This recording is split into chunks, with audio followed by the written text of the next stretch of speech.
All right, I want to talk about the next section, section 1.12. This one's called Mental Math for Multiplication or Division Equations. So it's going to be very similar to the last section we did, only instead of addition and subtraction, we're going to be looking at multiplication and division. Real quick, let's remind ourselves what equations are and what expressions are.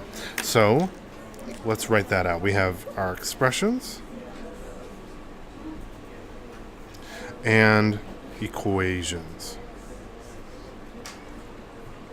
Okay, remember that an expression is going to be is a phrase,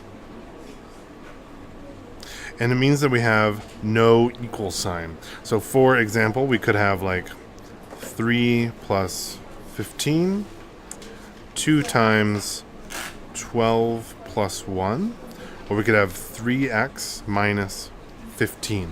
Any of those are phrases, whereas an equation, we have an equal and it's kind of makes a sentence.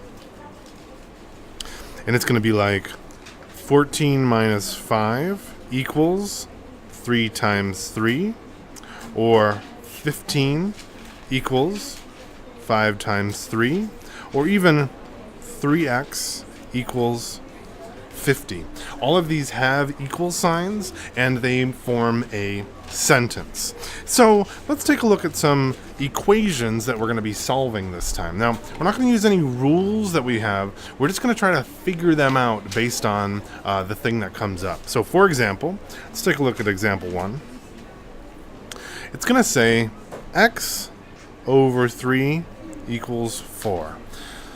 All right, so what this is really saying is some number divided by 3 is going to be equal to 4. So I need to ask myself, what number could this be? Okay, so let's try a couple things. So something divided by 3 is 4.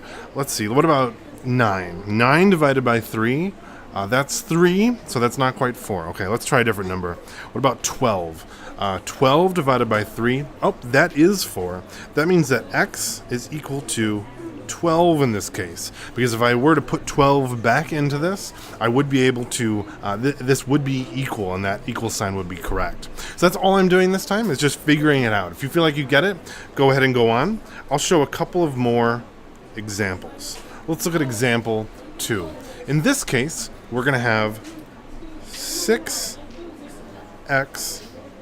equals 36. Okay, that means I'm going to ask myself, 6 times some number equals 36. And some number is going to be here. Now, 36, I'm like, oh, I recognize that as the perfect square of 6. So that means 6 times 6 is going to be equal to 36. So x is going to be equal to 6 in this case. Oops, need to move it up a little bit.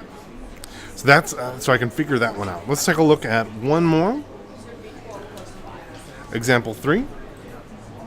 In this case, let's say that